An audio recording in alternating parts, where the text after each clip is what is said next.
Okay. Good. 1, 2, 3, 4, 5, 6. 1, 2, 3, 4, 5, 6.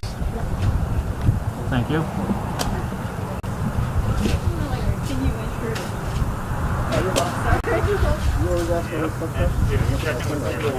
Yeah, right.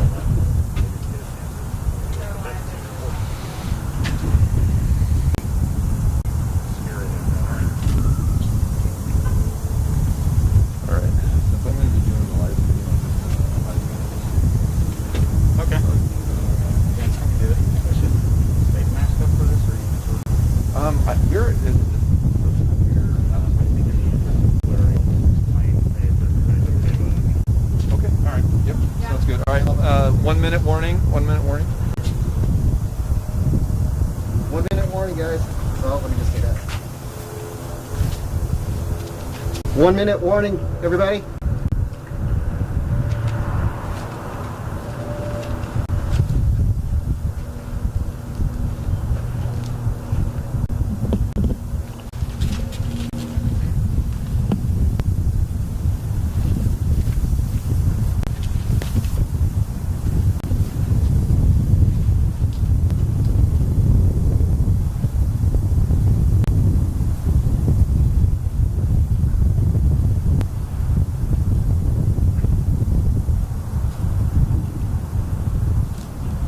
All right, 10 seconds.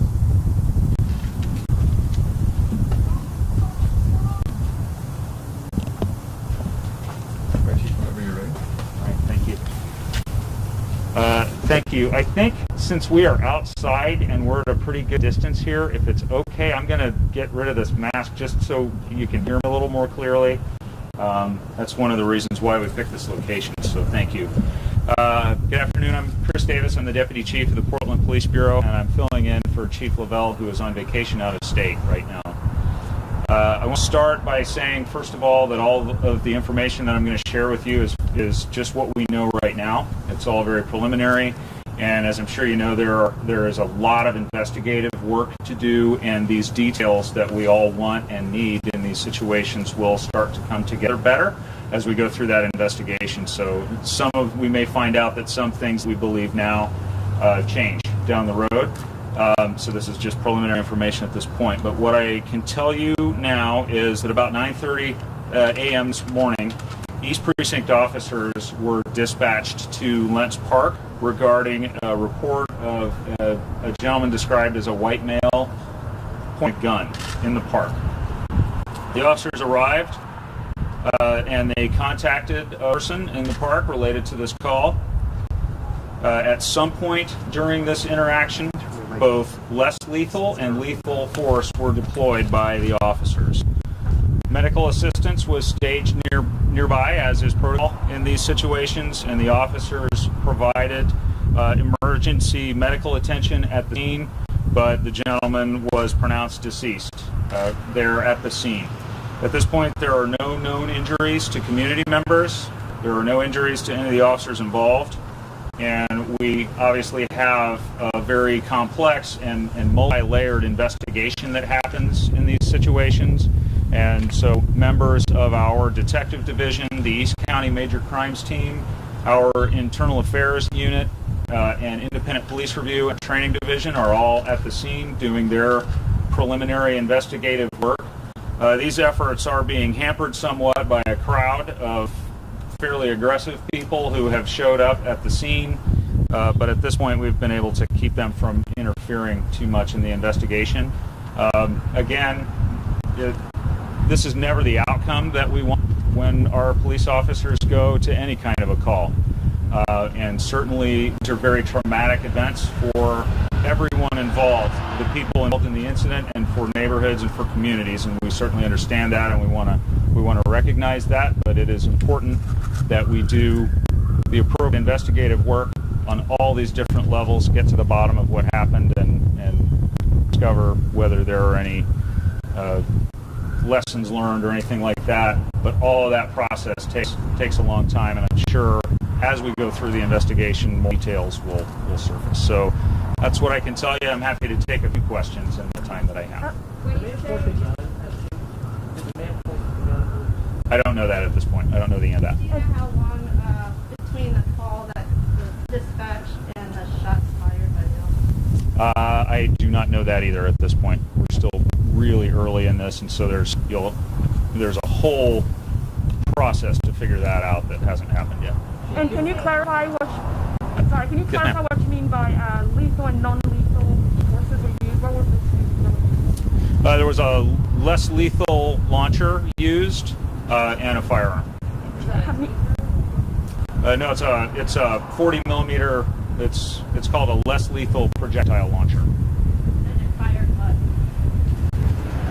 It would have been the standard. It's the only thing that we use with is the standard less lethal round that was fired. Does that answer your question? Was it only one shot fired by officers? I don't know the answer to that at this point. I'm sorry. Did the less lethal weapon make contact?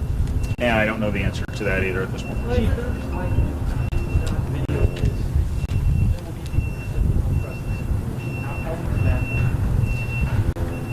Well, the only thing that we can do when a situation like this happens, or when there's any either controversial or I would say any kind of incident like this that gets a lot of, and very understandably, attention, there will always be people who don't trust what we do, and what we have to do is do the best, most objective investigation that we can anyway. Again, on those multiple levels, both with our detectives in coordination with the Multnomah County District Attorney's Office, and then our own internal review that's focused more on policy issues and whether training was followed, and then also seeks to answer questions about whether there are lessons that we can learn from a situation like this. And all we can do is just ensure that we at work in the most objective way and the most thorough way possible.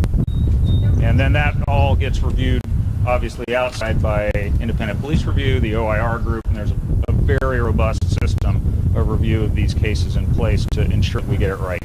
Was there one officer or more than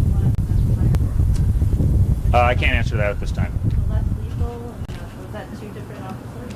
Less lethal? That I can say yes. Was this person homeless or close to the farm, or what was the situation? Oh, sorry. Okay. It's masked. I can't tell who was. Yeah, was this person homeless, or what was the situation with Lents Park? Sorry, you've already said that. It's too early to know at this point, all of the background. Those are obviously details that we will try to find out in the investigation. This is an area where Portland Street Response is typically patrolling. Were they called out to this area? We've heard it was in a mental health crisis. I don't know if you can address that, or did the street response team? Street response was not dispatched, and given the information that we had, it would not have been appropriate. This call would have been outside street response protocols. Do you know if there are any rangers in the park at this time? I don't know whether or not. We'd also heard people say there were maybe multiple calls this morning for this individual. Do you know if there were more than that 9:30 call that you got from other neighbors or anyone in the area? I don't know how many calls we received from the community about this. No, and again, these are all details that we'll have to go back through dispatch and call taking records and find out. Can you talk about the response of officers to the scene once people started congregating numbers? Sure. As I said, we had a decent sized crowd of fairly aggressive people that showed up at the scene. At some points, some members of this group, for some reason, broke crime scene tape down. And so, unfortunately, to respond to that, we've had to summon just about every police officer in Multnomah County to come keep this group far enough away so that all of the different investigators that I talked about can do their work at the scene, and to preserve what we refer to in our business as the integrity of the scene, so nobody who shouldn't be in there goes in there. I mean, just to put it in a little context, I myself can't even go in that scene because I have no investigative purpose for being there. And if I go in there, I need to be able to explain why, because of the possibility that I might somehow, if I'm not careful, introduce things into the scene that weren't there, or accidentally take some piece of evidence, some forensic evidence, something like that out with me. So we have to, in these situations, be very careful and only allow as few people into that scene as possible, and people who actually have some investigative need to be there. Was a gun recovered from the man who was shot and killed? I can't answer that yet. You say all, you talk sheriff, congressional, I do know that we got help from the Multnomah County Sheriff's Office, and I am not sure about Gresham, but I know that all of our officers, or just about all of them in the city, are tied up here. And I know the Sheriff's Office sent a number of officers as well.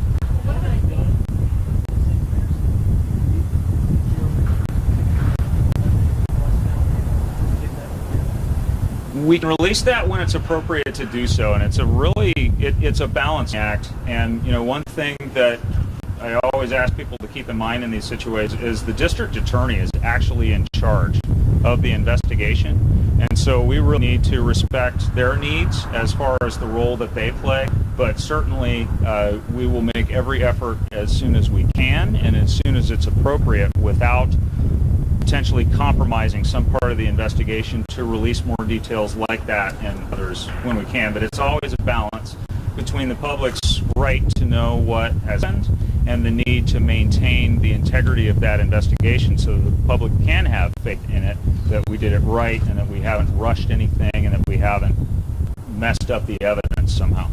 Other than the officers that responded, are there other witnesses that were in the park that are being interviewed? Or? I don't know the answer to that, whether there are non-police witnesses to this yet or not, but certainly are very interested. If there's anyone who did witness this, if they would contact us, we would appreciate that.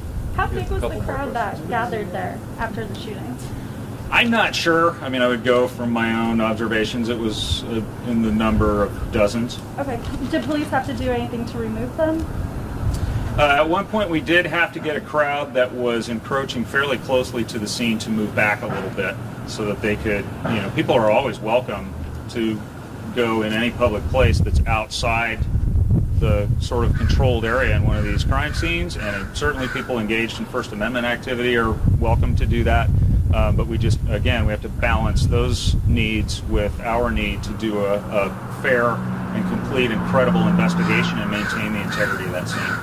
One more question, please. I'm wondering if you might be able to add more clarity to this. PPD Detectives Investigation, or Detectives Division investigating a Portland police officer involved shooting. Can you talk about that and why that's the policy? There are other agencies in our area that typically will have an outside agency that investigates officer involved shooting. Can you give a little insight on why that's the case? Sure, that's an ongoing policy discussion, really, that I think is a good policy discussion to have. But the way our system is set up right now, our detectives participate in the East County Major Crimes Team, which also has detectives there from outside agencies. And then the whole thing is overseen really by the Multnomah County District Attorney's Office. And so, if the District Attorney's Office thinks that maybe there's a problem with the investigation, or there's something that we're missing, or more questions that need to be asked, they have the ability to make sure those things get resolved. I have one final question. Not yet. I haven't had time for that yet. Is he on vacation all this week or next week? Yes.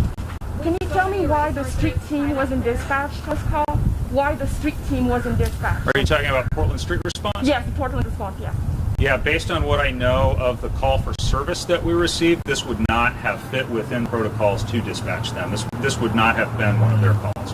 Which can you explain, what protocols wouldn't they be? They don't respond to calls where it's reported that someone has a weapon. What does this mean for other calls for service today? Due to so many reasons of accidents? I think the public can expect significant delays in receiving police service until we're able to get the scene processed and resolve the issues perimeter of the scene there. But certainly, as I always like to say, if you need our help, call us, and it's our job to figure out a way to get the help that you need. So don't hesitate to call us if you need us. And I apologize, but as I'm sure you can understand, I've got a lot to do this afternoon. But I appreciate all of your time, and as we know more and can share more, we will do our best to get that information out. Thank you all very much.